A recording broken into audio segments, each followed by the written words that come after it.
Of course, Sultan of Sokoto, Shehu Gumi, that keep defending these terrorists. Oh, they are not, the jihadists are not bad. They are this non-Christian genocide. To the extent that they say the Muslim association and all that kick against Donald Trump, that there's nothing like killing of Christians. Finally, Sultan of Sokoto and Gumi have exposed. You cannot watch this video and not share this video. You cannot watch this video and not share this video. Don't forget that on this platform, we are not here to say, oh, Christians are being killed, Muslims are being killed. All we are saying that killing has been going on. The government need to do the needful and stop the killing. This guy has exposed Shehu Gumi, exposed Sultan of Sokoto, exposed the agenda. Even Mazi Nnamdi Kanu, what Mazi Nnamdi Kanu have been saying. This guy is from the north, is their brother. Has finally revealed, and he said the agenda, what they want to do. If Bola Ahmed Tinubu does not act fast, that these people, they have already succeeded with their missions to carry out in Nigeria. When I saw this video, I said, this video is worth doing. Let everybody share this video. See, if you think that these people are not seeing the video we are doing, they are seeing it. They are watching. And that's why you could see that the time came, Sultan of Sokoto, that the #1 terrorist in Nigeria is social media. And we are asking, how does social media become a terrorist? Social media is a terrorist organization because social media is exposing their evil agenda. Come to think of it. If there is no social media in this kind of things we find ourselves, what would you think that these people will have done? Their plan that will have been executed for a long time ago. But social media is the one that is making the mission so difficult for them to achieve. Watch this video and share this video. I will allow you people to watch this video. One thing is certain, I have said a time without number, that nobody can repair Nigeria. Bola Ahmed Tinubu does not have solution to Nigeria. Not Peter Obi, not anybody. What the country needs is total division. Let these people go on their own. We understand that the way they want to live their life, they want to live their life like Iran, Afghanistan, Yemen, Syria, of this world. Good, fine. Everybody is entitled to his way of life. Let them allow them to go to live. I have said it time without number. Have you ever seen any prominent northerner that have come that is kicking against what they are doing? No, none of them. This issue of Donald Trump is coming to fight the jihadists that are killing Christians. The Atiku that is running up and down want to become president of Nigeria. Have you ever seen Atiku speak? Atiku refused to speak. Is it not the same Atiku when they killed Deborah? Atiku tweeted, he deleted the tweets. Because he speaks the truth and he felt that his life is under threat, he felt that the people will not vote for him, he deleted the tweet. What does that to tell you? That none of them have the desire to make Nigeria a better place. The best solution is to divide this country. Watch this video of this very young man. Make sure you watch this video, don't just watch it. Share this video, share it to all your contact number, share it and subscribe to this channel. 1992-93 in Kaduna, a riot broke out which they call the Zango Kataf riot. I was a young boy, very, very young then. And people were killed in scores. If you are not an Hausa person practicing Muslim in Islam, they were killed. Especially if you are from the southern part of Kaduna, the tribes from the southern part of Kaduna, they were massacred. It was called the Zango Kataf riot. And if the next thing they do is to burn churches, kill Christians, and then if they are done with that, then they focus on businesses that is for Igbo people, Igbo-owned businesses, and they destroyed it. I grew up knowing that Christians are an endangered species in Nigeria. In the year 2000, when the Sharia riots, how many of you have heard of the Sharia riots? Hundreds of thousands of people were killed in Kaduna. I can remember vividly that we had to defend our house from people. They brought some Fulani boys and they faced our house. They were shooting arrows. They were stoning our zinc. They spot our zinc, shooting arrows. Even though I was a Muslim then. Even though my father was a Muslim then. But because majority of the people in our compound were Christians, so they were willing to destroy every one of us because we're living with Christians. I can remember a particular church in Mando, for those that know Mando, in Kaduna, called Chapel of Redemption. That church was destroyed. And so from that time, anytime there's a little hanky-panky in Nigeria, the first target is churches and Christians. And this has prevailed for a long time. That even if there's a problem with in another country, the Muslim and the Hausas in Nigeria will rise up and begin to kill Christians. How many of you remember the Miss World crisis in 2002, 2001, 2002? That somebody drew a picture of Muhammad or something in France. Long away in France, and they began to fight in Nigeria. Are you following me? Christians are endangered species. Now let me give you, and that's how it has continued. Scores have been killed, and they focus on regions where there is a mixture of both Christianity and Islam. If you look at states like Kaduna, states like Plateau State, states like Nasarawa, states like Taraba, states like Benue, states like Bauchi, states like Gombe, states like Borno. These are places where they focus on because they intend to eliminate every living Christian in that place. Anybody that debunks it is a total lie because I have grown and lived in the north. I've spent 80 to 80% of my life in the north, so I understand this thing. Several times, I cannot forget the Sharia riot. We were running for our lives. Even though we were Muslims, but we're still running because as far as you are not of that ethnic group, practicing what they practice, you are a victim. You can be burnt alive. Many of us saw human beings that were burnt alive, like roasted like yam. And it has been going on for a long time. The genocide against the Christian faith. Are you with me? Many years ago, in Kano State, a man was beheaded. And anything they talk about, he said blasphemy. And guess who was the person that led it? The man called Sanusi, Lamido Sanusi, was the one that led him on. And they beheaded him, they killed the Igbo man. They killed him and they put his head on the stake and they were using it to parade the city. You will understand of a woman also that is an evangelist. An evangelist Eunice that was preaching about 2016 or 18 in Abuja. And they killed her. We cannot talk about a young girl called Deborah Samuel that was killed. I schooled in Jos, and for years, the people of Plateau have been massacred. Riot breaking out every single time. The world that the moment anything happens, the next people that are victims are Christians. And it is unfortunate that all these years the government have not been able to do anything about it. But the agenda is deep. Are you with me this morning? Why am I saying? Because I don't want us to be an ignorant people. If we are ignorant people, they will control the narrative. And these days, let me tell you this truth. God will not come and fight for you. Remove that thing from your mind. If Christians don't rise up, pray from now till tomorrow. God is not coming to fight for you. Are you with me? Now, in the year 2009, Boko Haram started. Boko Haram started because of a section. It was a political movement. They created Boko Haram as a political talks to bring confusion into the government of Goodluck Jonathan. And to be able to, destroy any opposition, starting from Borno State, under the watch of a man called Kashim Shettima, which is now the vice president of Nigeria. Kashim Shettima and the other man, Ali Mohammed Sharif. These were the people that started the business of Boko Haram as a political talks to be able to oppose their opponents. But after a time, the ideology grew and they began to destroy. Now, it became a problem and they began to use it to destroy, bombing here and there. In 2009, 2010. As of 2010, a man led a meeting in Jos. Are you with me? He led a meeting that they were going to annihilate Christians within the locality of Plateau, Borno, Plateau, Bauchi, Kaduna, and Nasarawa. And he said they are going to perform jihad. They will bring jihad and they will go to Peter. If the Islamic leaders are not willing to lead them, he is ready to lead the movement. I have the minute of that meeting in my phone presently. Guess who is that person? Issa Pantami, that was the former minister of communication under Buhari's regime. And several times, these are people that are terrorist sympathizers. And that is why the Nigerian army has not been able to win the war against the terrorism. Because the terrorists have infiltrated the Nigerian ranks, the army ranks, so they cannot win the war. That said, Osama bin Laden was a better Muslim than he is. He was sad when Osama bin Laden was killed. And he has said it several times that Boko Haram should not be killed. He said they are their Muslim brothers. How do you win a war against terrorism? When there are people high in government that are sympathizers to terrorism, how do you win that war? Now, there are 4 categories of insecurity or people that are causing insecurity. Number 1, you have Boko Haram. Number 2, you have bandits. Number 3, you have Fulani herdsmen. Now I'm going to show you how they are connected. Many people don't know. The Boko Haram and the Fulani herdsmen have one mission. The mission is simple. Islamize Nigeria. Come to a territory that are Christian dominated, kill everybody there, occupy their land. Go to Benue, look for a community, kill them there, occupy their land. That's always me. Boko Haram and the Fulani herdsmen. Have you noticed that Fulani herdsmen they don't kidnap, they kill. There's hardly a place you hear that Fulani herdsmen capture that they say these are Fulani herdsmen. No, when they go, they kill. How do they kill? They kill with guns. You must now ask yourself, how does a Fulani man get AK-47? Do you know the cost of one AK-47?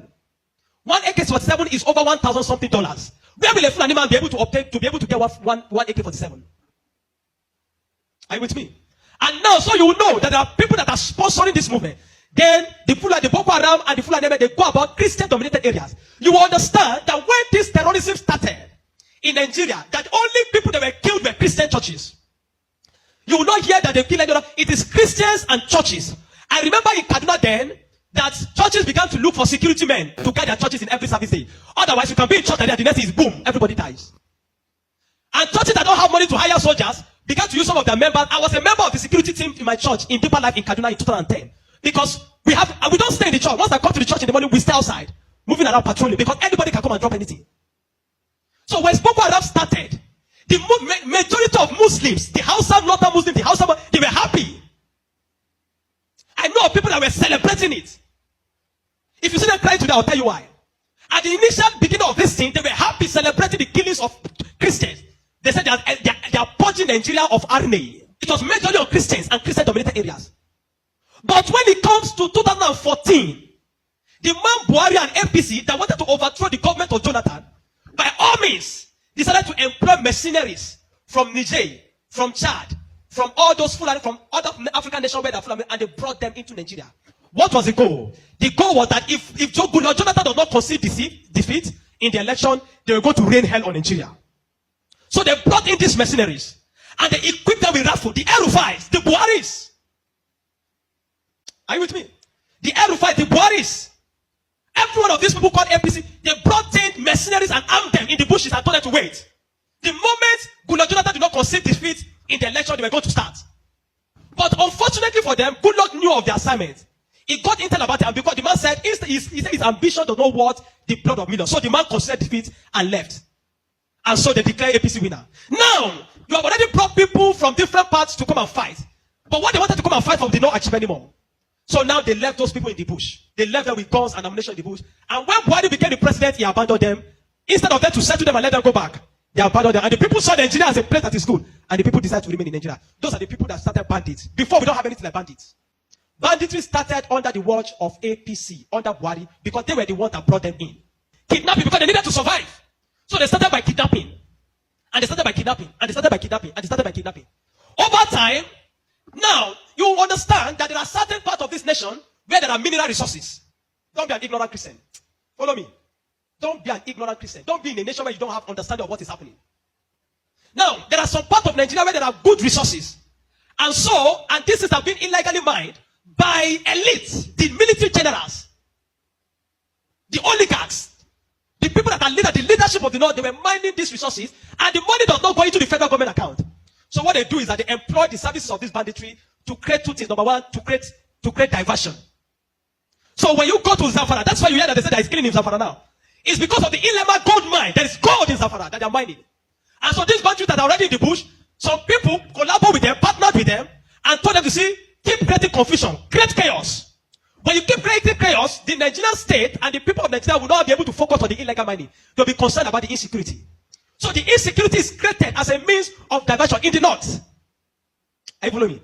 It is created as a means of diverting the attention of the military and the Nigerian populace from being able to focus on the illegal mining of resources. And any part of the north where there is resources, you find out that insecurity there. Recently, it has started in Kwara because there's a great amount of lithium in Kwara too that they have discovered and they're mining. So they partner with the Chinese because the people that do this illegal mining are the Chinese. They partner with the Chinese to be able to. So the bandits became the security men of Chinese and all those people to protect them. So that while they are mining, they can begin to cause chaos. Because while the people are mining and they are causing chaos, kidnapping, nobody will be able to focus on what the Chinese are doing and those people illegal mining. Every single day to this moment, I'm telling you, they are mining in those places. And they will take it to an airfield in the bush and fly it out of Nigeria. They are making billions of dollars from it every day while people are being killed. That is why you now hear that Muslims are saying that they are killing Muslims too. What you have, it is what Buhari created. The APC-led administration created. The banditry they created is what is affecting the North now. Because the people they brought to come and kill Nigeria in 2015 did not succeed because Goodluck relinquished power to them. And now the people have become thugs. They have become tools to be used in the hand of men that are using them to secure their illegal gold mines. And that's why you kill them. That's why you hear that they say they are killing Muslims. Now, the Christian persecution and genocide has been there. So you find that the other part, the Muslim and the Fulani men keep going around killing in all those parts.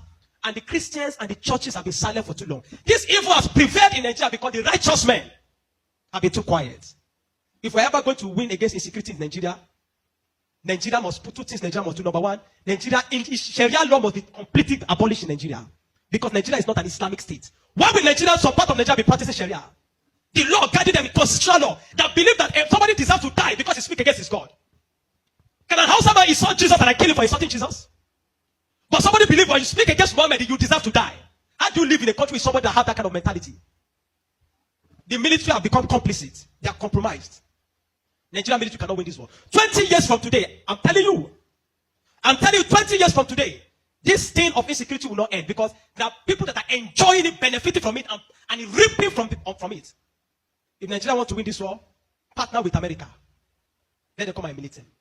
I'm not sure you have seen that in Kano yesterday, some people were protesting that they don't want America to come. Because they believe what they have been told is that if America is coming to kill Muslims, and the man says he wants to come and kill terrorists, but they are protesting. Anybody that is negotiating, people like Gumi, Sheikh Gumi should be locked away. A terrorist sympathizer is a terrorist. A man that believes that you are not supposed to kill a terrorist is himself a terrorist. A man that believes that we should go and negotiate. How do you go and negotiate with terrorists? Because you see, terrorists are not just criminals. They are working with the wrong ideology. A man that believes that killing he has nothing to lose. How do you negotiate with a man that believes that killing himself is going to meet their God in heaven to collect 72 virgins? How do you negotiate with such a person? A man like Sheikh Gumi should be locked away. A man like Ali Muhammad Buhari should be arrested. You want to win against terrorism, you must go brutal. No nation win against terrorism by pampering them. The custom is taking rice, seizing rice from Nigeria and taking it to terrorists in the bush that they need to take care of them because they are human beings. To know. The moment you have become a terrorist, that you see that taking the life of your fellow human being is nothing, is to please a God, then you don't deserve to live. Children of God, I'm not going to ask you to pray because this is not a period of prayer. This is a period of action. Reverend Dr. Ezekiel from Jos, the man have been speaking, I've paid attention. Not for once have they invited the man for interview because they don't want to give the man any airtime. But you see, any little thing they will call Gumi and give him microphone. Gumi, they are inviting Gumi up and down. The media is complicit. The Nigerian military are complicit. You can't win war with this Nigerian army, not because they don't have the capacity, but because they are compromised. Buhari created banditry. The people like Gumi and the rest of them, they are the people that facilitated the idea of Boko Haram. And today, some of them are your leaders in government. Some of them, most of them are moving free. Not one have been arrested. Kabiru Sokoto that bombed Nyanyan in 2011. When they rearrested him, guess where they got him? In the house of Shetima in Abuja. What is he doing in the house of Shetima if Shetima doesn't know him? But today, Shetima is your vice president. How do you win a war where terrorists are ruling you? Where terrorist sympathizers are moving around? This is not a period to say we are praying. No! This is a period of wisdom. This is a period of action. Churches in the south have no idea. They sit in their cozy churches with employ them. They don't know. Who recruited him into politics had a mission. And I will reveal that mission today. General Buhari came into politics. It wasn't his province.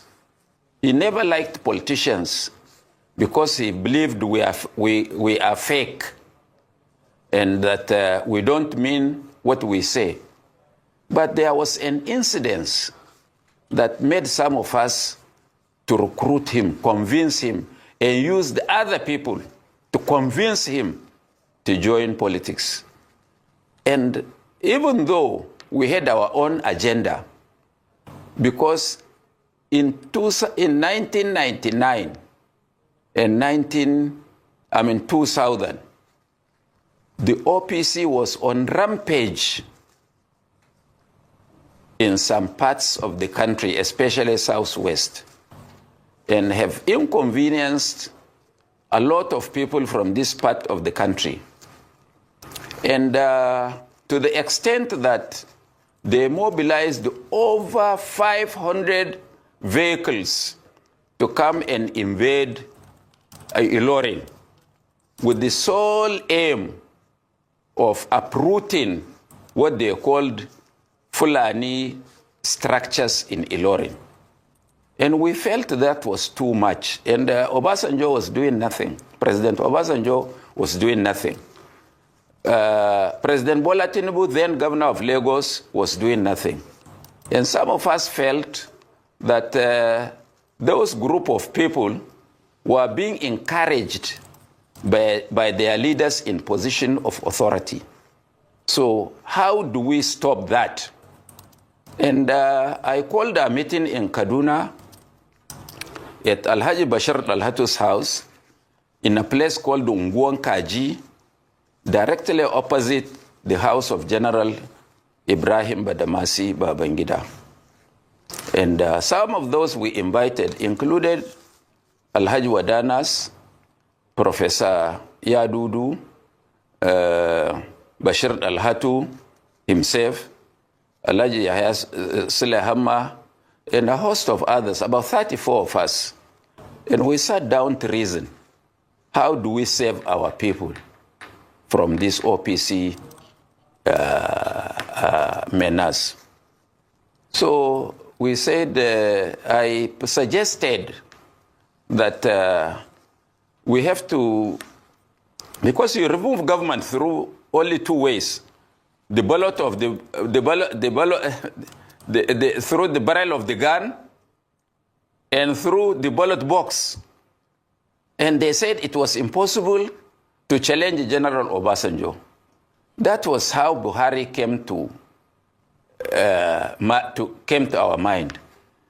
And when he was approached, he had a very unkind words for politicians. But since he didn't say he was not doing, we still pursued him. To cut a long story short, we achieved our first purpose of putting a brake to what OPC was doing. Because immediately, Buhari joined partisan politics, and we had a very big outing in Daura to initiate him into politics. The Obasanjo government became restive and was shaken to its bone marrow, and because those were some of his our thinking. So Obasanjo had to really checkmate the OPC. So for that reason, we have achieved our first purpose of bringing General Buhari into partisan politics. So the remaining now is history. They wanted to dismantle, as what is happening across the country now. They wanted to dismantle his platform of ANPP, APC, ANPP. And we made a counter platform by establishing the Buhari Organization, TBO, which we used as a platform for promoting his political ideals. Of course, all these are now history. Some smart people who are politically ambitious came in and threw us out. That is how we parted ways with him. Those of us who followed him blindly for 15 years, Sule Hamma as our leader,